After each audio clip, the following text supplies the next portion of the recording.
Nos encontramos hoy para dialogar con Sheila Bilker. Ella es directora de la consultora 3.0, analista, investigadora. Sheila, bienvenida a este espacio para ADN Sur. Muchas gracias por tu tiempo. Al revés, gracias a vos por la invitación. Bueno, es un placer. Realmente queríamos tomar un poco el pulso. Le recordamos a la gente que 3.0 es una de las pocas consultoras que acertó con los resultados de la última elección, ¿no? Después de que había sido puesto en debate, digamos, los trabajos que se habían hecho en la elección presidencial de 2019. Y en función de esto, queríamos proponer para esta conversación, Sila, ¿cuál es el clima que se percibe en principio frente a estas elecciones legislativas? ¿Qué pulso se podría describir de la gente frente a las próximas elecciones a una semana prácticamente ya?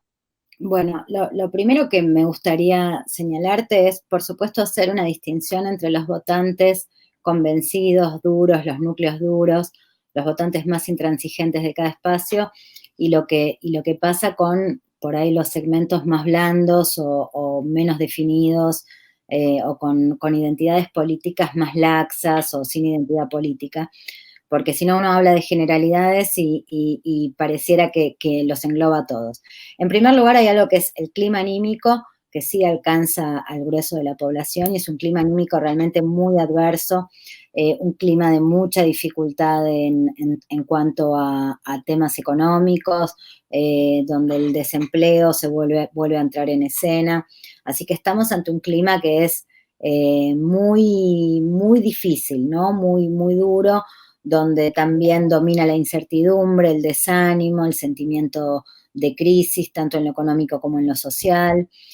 Pero bueno, fuera de eso, en relación con el comportamiento electoral, tendríamos que excluir de todo lo que vamos a charlar ahora a continuación a los núcleos duros que tienen su voto definido, que llevan adelante una lectura de lo real a partir de su propio posicionamiento político. Acá el problema son los segmentos más blandos, que por lo general son los que terminan definiendo hacia dónde va una elección, y que son los que están hoy con un rasgo de apatía fuerte, de desenganche respecto del mundo político, donde hay lecturas en parte de mucho enojo, ¿no? Digamos, donde hay a ver, entre el desinterés, la bronca, el enojo, la apatía, te diría que son como los cuatro principales sentimientos que aparecen, y que, bueno, de esto de alguna manera se traduce en algunos casos en votar no por la positiva, sino por la negativa, ¿no? La idea de votar mal menor, o se traduce en una migración hacia el voto no sé, de propuestas como la de Milei y Spert, en el sentido de que capturan Antisistemas. antisistema, de cabeza, antisistema totales, ¿no? Digamos, de hecho hay bastante poco, es una composición mínima la del votante ideológico de, de, de este espacio político. El grueso de lo que compone su adhesión electoral es un votante antisistema. Y como tal también es un voto en incógnita, porque un antisistema irá a votar o considerará que su manifestación antisistema alcanza con hacerla simplemente con no concurrir a las urnas, ¿no? Digamos, o sea, ahí también es una incógnita que se abre para el segmento para ese segmento electoral, ¿no? Y en Pero función de este clima que describías, perdón, Sila, también se puede esperar un caudal de voto bronca, digamos, expresado no a favor de una propuesta opositora, sino para demostrar descontento con el gobierno actual. Suele pasar esto bastante en las elecciones de medio término también. un voto castigo o un voto correctivo. Bueno, es posible esperar eso, digo, probablemente, digo, la hipótesis de punto de arranque es que el gobierno nacional, digo, de hecho, a ver, por las cosas que vimos circulando, la expectativa que tiene el gobierno nacional sobre el electorado es menor a la elección que tuvieron en el 2019, ¿no? En ese sentido, digamos, hay algo del orden de la fuga, del descontento. La pregunta es, ¿a dónde va ese descontento? Bueno, yo lo que te diría es, ese voto se reparte, termina loteado, y los argumentos para que ese voto vaya a otro lado o lo que expresan es de distinto orden, digamos, ¿no? Entonces, por ejemplo, tenés electores que quieren castigar diciendo voy a donde más les duele y entonces votan a la otra gran, al otro gran espacio de la grieta, y después tenés otro voto que termina cayendo en las izquierdas, no sé, en el caso de la provincia de Buenos Aires, en Randazzo, en Espert, en Manes, ¿no? Digamos, como una especie de fuga donde todos terminan comiendo de ese descontento, ¿no? Sin que haya un favorito que es el que amenaza o captura la totalidad de ese voto de descontento, ¿no? Por otro lado, también es cierto que el oficialismo nacional constituye digo, en términos de adhesión política, constituye el espacio con más densidad de adhesión, ¿no? Digamos, donde es mucho más fuerte los núcleos de adhesión duros, o sea, son más altos que los que tiene Juntos por el Cambio, son más altos que los que tiene cualquier otro espacio político. Ahora, la pregunta es si eso alcanza para ser o sea, si eso solo alcanza para ser una buena elección, ¿no? Sobre todo en este contexto tan raro. Pues digo, no tenemos que olvidarnos del contexto rarísimo en el que estamos atravesando, ¿no? Nosotros sabemos que cuando hay elecciones, si sos oficialista tenés una ventaja, porque tenés la gestión. En general esto es así, excepto si te toca una pandemia. Si te toca una pandemia, estar en el oficialismo es una desventaja, ¿no? Y lo hemos visto en un montón de elecciones en otras partes del mundo, ¿no? Los oficialismos están en una situación complicada ante esta escena. De hecho, vos fíjate que los electores que van a acompañar al Frente de Todos suelen, a la hora de exponer su voto, suelen dar un largo rodeo contextual. Yo los llamo los contextualizadores, porque necesitan reponer todo el contexto de la herencia recibida más la pandemia, ¿no? Digamos, entonces, en su razonamiento, la contextualización es un elemento absolutamente central. Ahora, muchos electores, digo, contextualizar también es mirar para atrás. Y nosotros sabemos que una elección se juega en la expectativa, se juega en el futuro. Si una elección no abre futuro, o sea, si una campaña no abre futuro, de hecho, por lo general una elección lo que abre es los próximos 2 años, los próximos 4 años, depende si es de medio término, si es ejecutiva. Y ese fenómeno de qué clase de futuro se abre es algo que no se termina de ordenar, ¿no? Digamos, nosotros vemos electores, o sea, la opinión pública, los electores viven en un contexto de fuerte incertidumbre, de falta de previsibilidad, de dificultades para imaginar el futuro, de dificultades para trazar incluso proyectos de carácter personal, ¿no? Digamos, hay una especie de, el futuro aparece como suspendido entre paréntesis. ¿Ha logrado la política en esta escena de campaña abrir futuro? Te diría que esto es una respuesta negativa para toda la clase política. Gran dificultad para abrir futuro, se trate del espacio del que se trate, ¿no? Estabas hablando de futuro y vamos a hablar también en esta entrevista acerca de relevamiento con datos para Chubut. Pero hablando de futuro, queríamos preguntar qué pasa con la juventud de la mano con las propuestas electorales. Y mencionamos antes a los antisistemas que entiendo logran o están logrando atracción en algunos sectores o en determinadas juventudes, como te he escuchado definir a vos, ¿no? Sí, a ver, efectivamente, digo, es muy difícil hablar únicamente de una juventud, ¿no? Digamos, hoy en Argentina hay muchas sensibilidades jóvenes distintas. Tengo la impresión igual de que hay un fenómeno relativamente común que es un poco te diría, el sentimiento de la dificultad para lograr al menos lo mismo que sus padres, ¿no? Digamos, o sea, básicamente entra en crisis la idea del ascenso social, ¿no? O sea, lo que se ve es una escena de descenso en lugar de ascenso o de posibilidad de ascenso.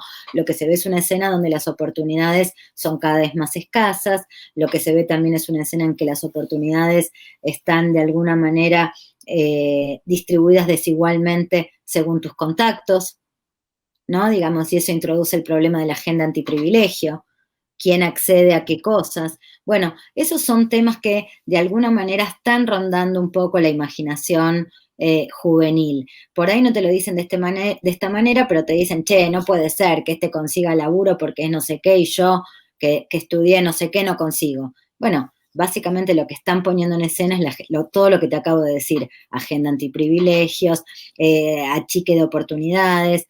También es cierto que las nuevas generaciones tienen como lente de aumento o un segmento importante de los jóvenes empiezan a mirar el mundo o el mundo político o el mundo social con el lente de la desigualdad, ¿no? La desigualdad como un elemento explicativo de lo social y como un elemento crítico, digamos, ¿no? Entonces, yo te diría ahí en torno a las juventudes, ahí uno podría trazar como una caracterización cuádruple, ¿no? Digamos, dos que son más tradicionales y dos que son más nuevas. Entre las tradicionales, bueno, el joven desinteresado no es un fenómeno nuevo, es algo que existió siempre, que es el todo me resbala, ¿no? Todo le pasa por el costado. Eh, digo, por supuesto, es un joven muy difícil para interpelar en tanto que lector, ¿no? Digamos que el lector, básicamente porque levanta un muro de piedra porque no le interesa. Y llegar a alguien, o sea, hablarle a alguien que no le interesa. Trata de hablarle a alguien que no le interesa lo que le vas a decir. Dificultad máxima. Después tenés un segmento joven, más, yo te diría más conservador, yo lo llamo los jóvenes viejos, están atravesados por la idea del esfuerzo y el progreso. Aspiran, digo, tienen un fuerte acento en los vínculos familiares, en la idea de familia, y aspiran a reproducir una vida parecida a la de sus padres, ¿no? En el sentido de que quieren un trabajo, formar una familia, tener su casita, poder criar sus hijos, tal como lo hicieron sus viejos. Y insisto con tal como lo hicieron sus viejos porque es algo que aparece en el discurso de los propios jóvenes. Como a mi viejo, qué le pasó, qué hizo, yo quisiera. Y esos pibes, a ver, ni siquiera dicen quiero superar a mi viejo.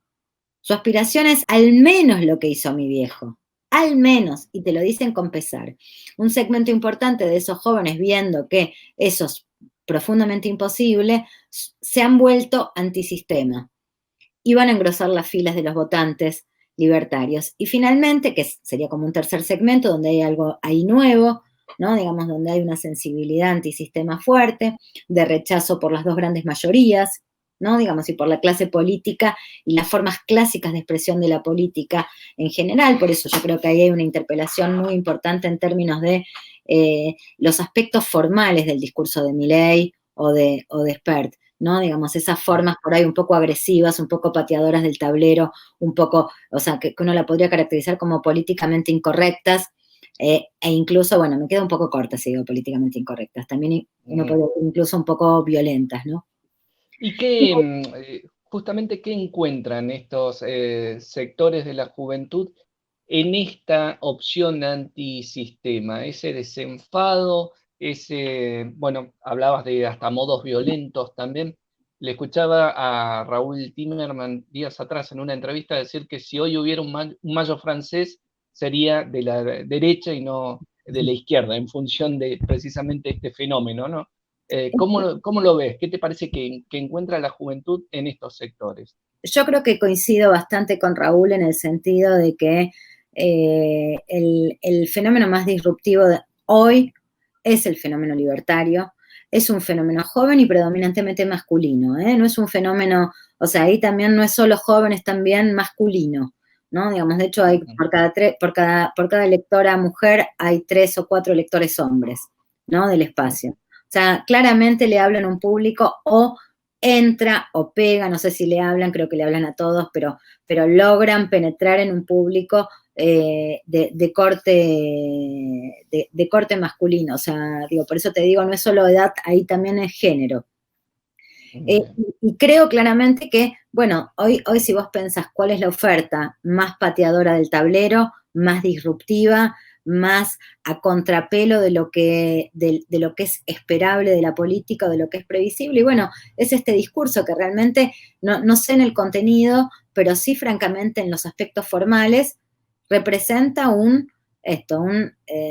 hay que prender fuego todo. Y por eso ahí donde entra eso, entra esta sensibilidad antisistema. Por eso te digo, hay poco elector ahí formado, ideológico, y hay mucho elector bronca. Y creo que hay algo ahí que lo que capitaliza el espacio es la bronca y el enojo con lo dado. O sea, lo que no va más es el statu quo. Esa bronca lo que expresa es una bronca contra lo dado, contra las formas en las que si no hacemos algo, la cosa va a continuar de ese modo, ¿no? Yo creo que ahí hay algo de la cabeza joven. Puede tener que ver que tengan buena presencia estos sectores en redes sociales, sobre todo, y que el resto de las opciones no transita tanto esos canales, y entonces a partir de ahí ese sector joven que está en desacuerdo con lo dado no encuentra otras opciones. Es cierto lo que vos decís porque es un fenómeno que no tiene que ver únicamente con los líderes, sino también con grandes portavoces que se siguen, que son portavoces digitales. El Presto, hay un montón. O sea, pero hay muchos que aparecen, hay 5 o 6 actores digitales que aparecen y son nombrados por los jóvenes conjuntamente con las figuras de referencia. Pero lo que hay que entender acá es que no es solamente presencia en la red. En la red tienen presencia todos. Acá la dificultad más importante de la red no tiene que ver con tener presencia, tiene que ver con tener audiencia. Presencia tienen todos. Lo que hay que preguntarse es por qué este segmento social logró constituir una audiencia. Y creo que logró constituir una audiencia porque hay algo del orden del macheo. Esto no tiene que ver con que por ahí, bueno, digo, estos hicieron mal el trabajo de redes. No, no tiene que ver con eso. O sea, están todos en las redes. Todos tienen, digo, hoy no hay campaña sin política de redes, sin política de microsegmentación. O sea, en las redes están todos. Lo que no todos tienen es composición de audiencia. Bien, Sila, quiero consultarte por el sondeo realizado sobre la provincia del Chubut. ¿Qué datos podemos comentar? Si te pregunto, por ejemplo, cuáles son los políticos con mejor imagen en la provincia, ¿por dónde arrancaríamos? Mira, déjame que imágenes locales, que miro lo que tengo así no me equivoco, porque tengo tantos números en la cabeza que a veces le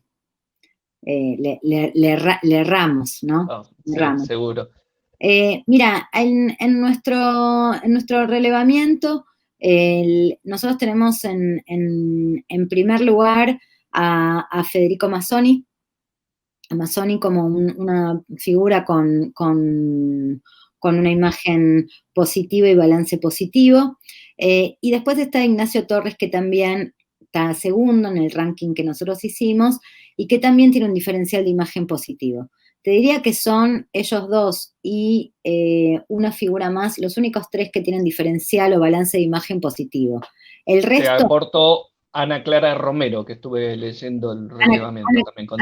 Ana Clara Romero es la otra figura a la que le falta todavía altos niveles de conocimiento, pero que tiene una imagen cuyo balance es positivo. El resto de los Eso quiere actores, decir, perdón, que la imagen positiva es mayor que la negativa, ¿no? exactamente, que es algo muy importante a la hora de pensar cómo es la imagen de estos actores. Así que te diría que tanto Mazzoni como Torres, como Romero, como Ana Clara Romero, tienen esa particularidad de tener más imagen positiva que negativa. Yo creo que además en un distrito o en una provincia como Chubut es algo muy importante, sobre todo porque la política ahí en Chubut ya hace tiempo que viene transitando esta zona de enojo y apatía, ¿no? Digamos que nosotros estamos empezando a ver por ahí en otros lados y que por ahí en Chubut había comenzado un poco antes, ¿no? Sí, incluso me llamaba la atención el alto nivel de imagen negativa hacia el gobernador, ¿no? Cerca del 80%, por ejemplo. Pero Sí, te quería preguntar en torno a esta imagen por ejemplo, si tomamos el caso de Mazzoni, con esta alta imagen positiva y el balance positivo, Pero después, sin embargo, en la intención de voto lo veíamos en tercer lugar, ¿no? Con un Sí. 15%, detrás del Frente de Todos con un 21%, y bueno, de Juntos por el Cambio ahí con un 20%, muy parejos. Pero la pregunta es, ¿por qué se da ese fenómeno, digamos, de una imagen positiva alta, incluso siendo integrante de un gobierno y de un gobernador con una imagen negativa muy alta también, y al mismo tiempo esta intención de voto en tercer orden cuando se le pregunta a la gente por quién va a votar? Cuando presentas los escenarios. Mira, yo creo que en esto tiene mucho que ver, digo, lo primero que te quiero decir, a ver, voy por partes, pero te quería decir 3 cosas en simultáneo. Lo primero es, imagen no es voto. Por lo general, siempre la inclinación al voto siempre es menor a la imagen. De hecho, la intención de voto de Ignacio Torres, de Nacho Torres, también es menor a su imagen, ¿no? Digamos, o sea, en eso te dirías tan empardados, o sea, tienen más imagen que inclinación al voto. Esto no le pasa solo a Mazzoni o a Torres. Esto es una constante de la política, o una constante electoral, ¿no? Por lo general, un candidato tiene que tener un perfil de imagen para ser elegido. La otra cosa es, cuando la gente elige, cuando vota, no vota solamente candidato, vota candidato y espacio.